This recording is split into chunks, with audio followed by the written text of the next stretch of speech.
Cuéntenos un poco de cuál es su opinión o la narrativa suya acerca de lo que está pasando hoy con Rusia y Ucrania. Una pregunta, ¿eres trumpista? La verdad... ¿Te gusta Trump? ¿Lo aceptarías? Trump yo creo que se va a elegir otra vez, igual que usted.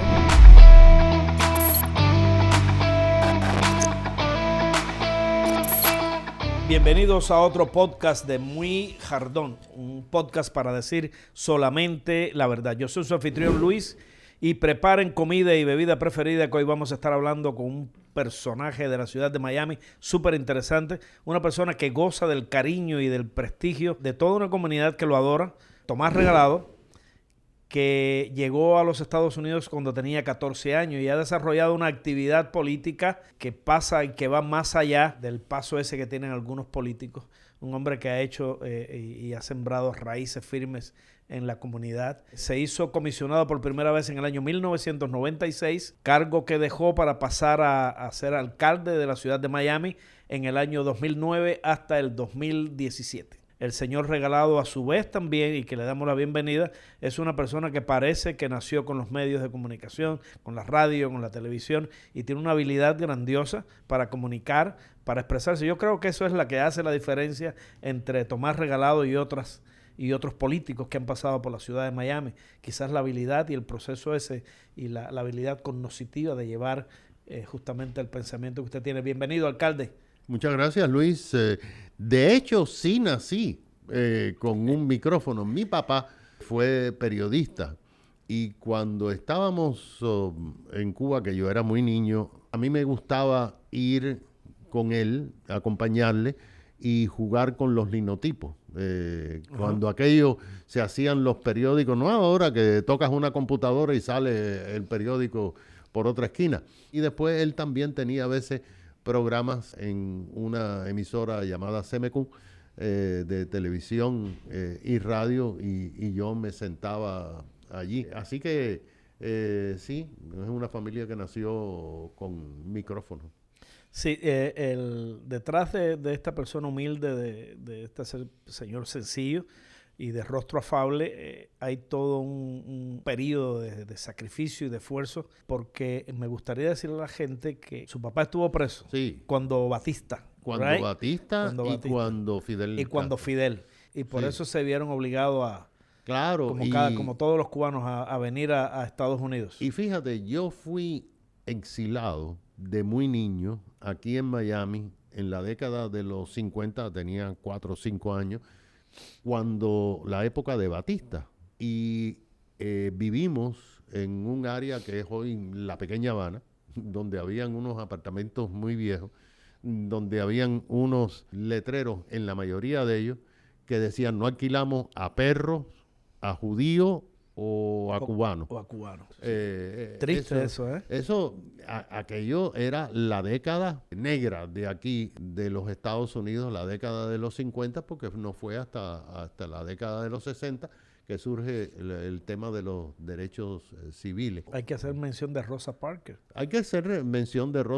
pero te voy a hacer algo sobre ese caso. Rosa Parks fue la que desafió el sistema y no se levantó para darle el asiento en un autobús. Cuando yo salí de los campamentos de Pedro Pan, cuando no me llevaban... Porque pregunta, ¿viniste solo primero? Sí, vine solo con mi hermano más pequeño. Y es algo que la gente que nos está mirando y no sabe de esta historia, porque la gente cree que los cubanos vinieron y fundaron Miami, y ahora los cubanos son dueños de esto, el señor es cubano y es alcalde, pero este señor, como otros tantos, tuvieron que venir de niños sin sus padres por un programa en aquel entonces que se llamó Peter Pan, y es difícil. Cuéntanos un poquito de esa época. Le pusieron Pedro Pan porque era el muñequito que volaba. Sí. Y entonces era el vuelo de La Habana a Miami. Y fue la operación más grande de niños no acompañados, organizada, que se ha hecho en la historia de los Estados Unidos de América. Y cuéntame para que la gente sepa, porque ahí en esa operación vinieron personas muy, pues decir, que después tuvieron mucho éxito. Son los tiempos difíciles crean hombres grandes. Por ejemplo, vino usted, mencióneme otros personajes, personas que fueron... Willy Chirino. Willy Chirino, yo no lo sabía, pero bueno. Willy Chirino fue Pedro Pan. Max Álvarez, que es el distribuidor de gasolina más grande que hay en el estado de la Florida. Armando Codina, por ejemplo, que ha sido uno de los desarrolladores más... El desarrollador del Dolphin Mall, por ejemplo. Yo creo que tú tienes razón. No fue fácil. No fue fácil. Primero porque los niños de Pedro Pan, cuando llegamos aquí, vivíamos en un mundo totalmente diferente al que conocíamos desde que nacimos. ¿No? Y es que es digno de admirar el sacrificio y la visión que hicieron los padres. Que hicieron los padres para tomar esa decisión de desprenderse de sus hijos y mandarlos adelante. Y es decir, como por ejemplo, yo me tengo que quedar, pero que el porvenir y el futuro sean dueños mis hijos en un país libre. Bueno, es difícil esa decisión. Yo estoy seguro que mucha gente ahora prefieren quedarse con sus hijos y no soltarlo al futuro. Claro. Y por algo que por lo regular ellos no pidieron, que fueron empujados por la sapienza por aquello que iban a quitar la patria potestad, la dureza de vivir en Miami en la década de los 50, principios de la década de los 60. Aquí empezaron a llegar las personas, los médicos recogían aguacates, los abogados pues trataban de recoger limones en Homestead. Las maestras limpiaban inodoros en los hoteles, simplemente porque era lo que estaba y es disponible. Que el sistema comunista, a cada profesional, a cada persona que había tenido éxito en Cuba, un doctor, un abogado, cualquiera que tuviera una profesión, lo señalaron y los tildaron de burgueses. Claro. Y la actitud del gobierno comunista de Cuba era deshacerse de esos burgueses, porque según ellos, esa fuerza que es la que ala a la sociedad y la que la empuja hacia el desarrollo, eran los culpables de la situación que tenía Cuba. Porque es la narrativa que crearon. Exacto. Por cierto, Luis, la están repitiendo en varios países de la América Latina. Definitivamente. Es decir, en Perú lograron crear una narrativa donde todo lo que existía era malo y por lo tanto había que hacerlo todo nuevo. Y ahora vemos los resultados. Tienen un presidente como Castillo, que el hombre es casi analfabeto. Que es un analfabeto. Tenemos en Chile, el país más educado de la América, que todo lo que hizo anteriormente los gobiernos democráticos de Chile no sirve. Por lo tanto, hay que crear la nación pluriregionalista. Entonces, esa misma narrativa la tuvo el régimen cubano siguiendo el libro de los bolcheviques. Exactamente. No es inventado. Y entonces hubo una fuga de cerebros y estas personas vinieron para acá. Pero cuando vinimos, volviendo a Rosa Parks, nosotros la misma discriminación por el sistema. Pero cuando yo tenía que montar un ómnibus, una dama negra se levantaba para que yo me sentara porque yo era blanco. Era blanco, tenía mi pelo negro, los ojos verdes. y a mí eso me traumatizó. Y yo recuerdo eso por mucho tiempo. Afortunadamente, los derechos civiles fueron para todos. Y aquí la verdad es que esta sociedad nos permitió, primero, los cubanos, ser abrecaminos del resto de los que vinieron. Y entonces, pues bueno, ese es el Miami que se creó. Y pasó lo mismo con Nicaragua, pasó lo mismo de la inmigración cuando las guerrillas en Colombia. Lo mejor de la sociedad llegó aquí. En algún momento llegó también lo peor de la sociedad, sí. Porque en la época del Mariel, deliberadamente el régimen castrista, Castro, envió delincuentes, locos, etcétera, de 123,000 almas que salieron en esos botes durante 3 meses. 122,000 están exitosos y trabajando y han hecho familia y han hecho empresas. Pero 1,000 crearon el desorden, caos y conflictos aquí. Sí, hay que recordar que un malo es el que dirige la galera de una cárcel. Claro. Sí, los malos no tienen que ser muchos. Y por supuesto, hay que decir que la gente que, como el caso suyo y de los otros compañeros que usted mencionaba, que fueron compañeros de infortunio cuando Peter Pan, pues son los que sembraron el camino de las personas como yo, por ejemplo, Yo llegué en el año 97 y si algo no ha podido nunca la discriminación es ir en contra de la gente que tiene deseo de emprender. Claro. El que emprende, nadie te discrimina cuando tú traes el pan a la mesa. Están sentados en la mesa y usted trae el pan, nadie dice ese negro trajo el pan o ese latino trajo el pan. La gente acepta el pan que tú traes porque Claro. tú vienes a sentarte con lo tuyo. Y entonces esa es la oportunidad. No hay que olvidar que usted mismo nos estaba contando de que usted entraba a un autobús y alguien se paraba para que usted se sentara. Y cuando vemos por decir, a los afroamericanos hoy protestando, alzándose quizás y alzando su voz y hablando de racismo, no hay que olvidar que todavía hay personas de su misma edad que vivieron eso. Claro. Hay abuelitos, Claro. hay los tíos más viejos que todavía están y tienen en la mente que fueron víctimas de esa discriminación. Pero lo importante es que eso va a pasar. Y lo importante es que todo aquel que en un momento determinado su familia ha sido discriminada tiene que pensar que si usted es emprendedor y asume su americanidad vamos a decir, con valentía y con honestidad, nadie lo va a limitar. Si usted es negro, si usted es latino, si usted es indio, usted quiere estudiar y usted quiere sobresalir, usted haciendo las cosas bien y con apego a la ley, usted va a salir adelante. En Estados Unidos, y a diferencia de América Latina se crea con los colonizadores españoles que vinieron a imponer fuerza. Incluso los portugueses lo hicieron en Brasil, los franceses lo hicieron en Haití.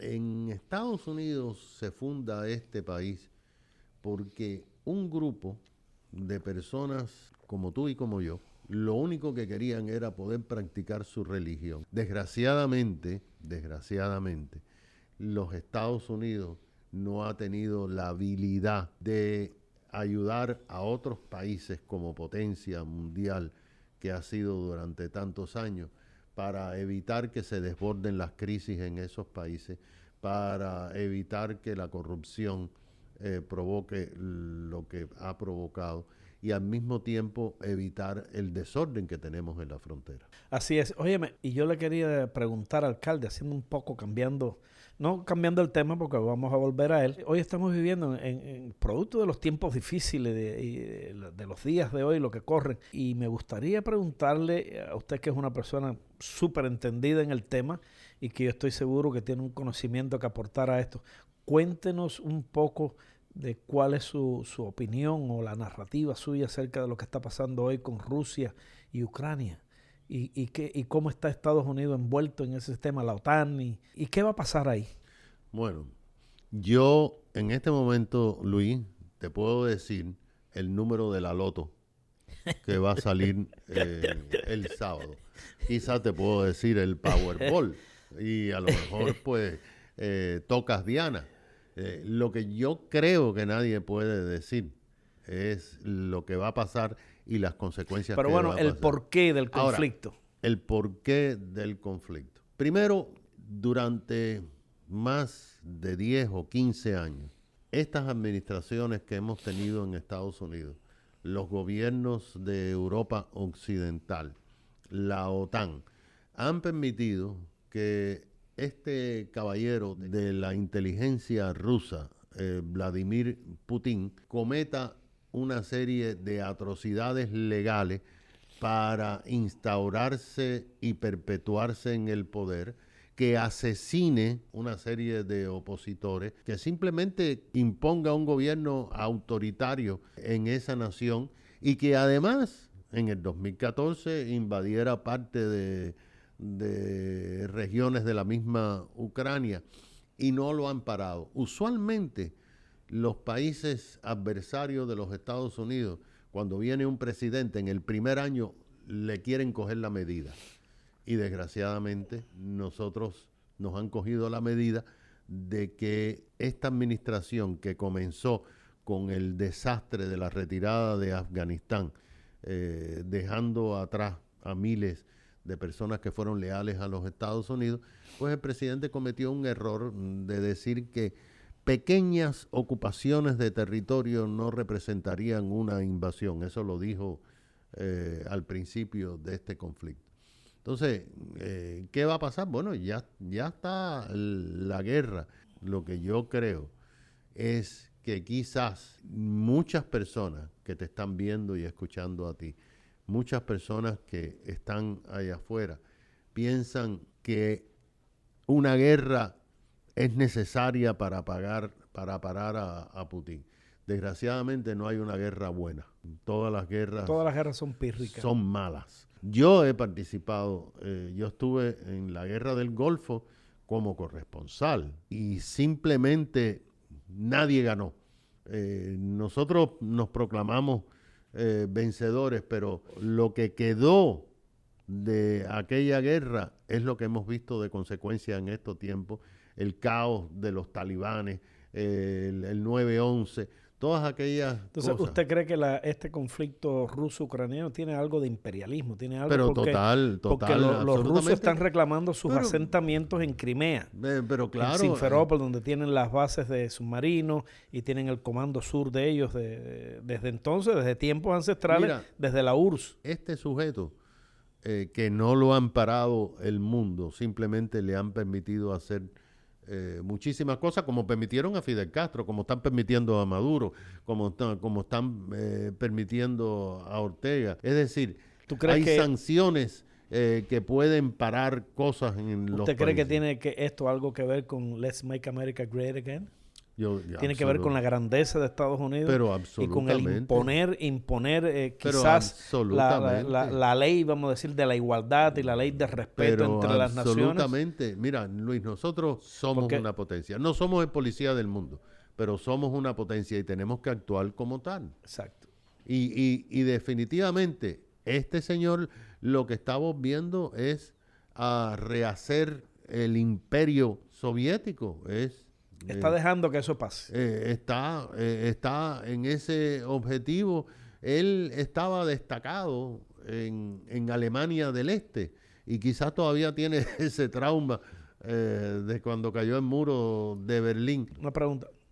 ¿Eres trumpista? La verdad, ¿Te gusta Trump? ¿Lo aceptarías? Trump yo creo que se va a elegir otra vez, igual que usted. bueno, yo no sé si él se va a elegir o no. Yo pienso que los 4 años de Trump dieron avance a los Estados Unidos como nación líder en el mundo, que la economía mejoró.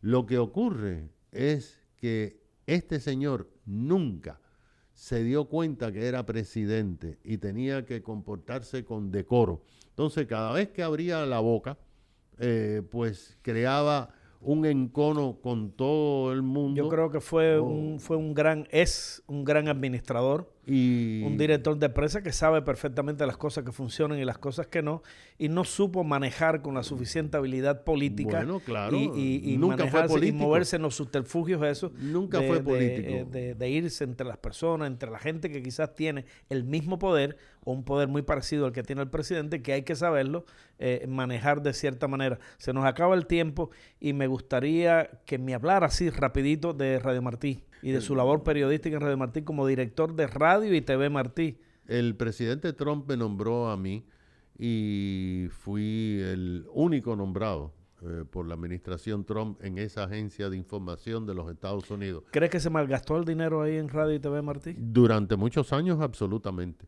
Ahora, lo que sí yo te digo es que sería un error garrafal eliminar Radio y Televisión Martí porque es el único respiro que tiene. Mucha gente dice que ni Radio Martí se oía, mentira, ni Televisión Martí se veía en Cuba, también es mentira. Nosotros pudimos llevar Televisión Martí a barrios de La Habana de forma directa por la internet completamente gratis.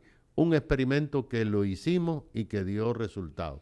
Y que si existiera la voluntad política en este gobierno y en este Congreso, el pueblo de Cuba hoy tendría internet libre.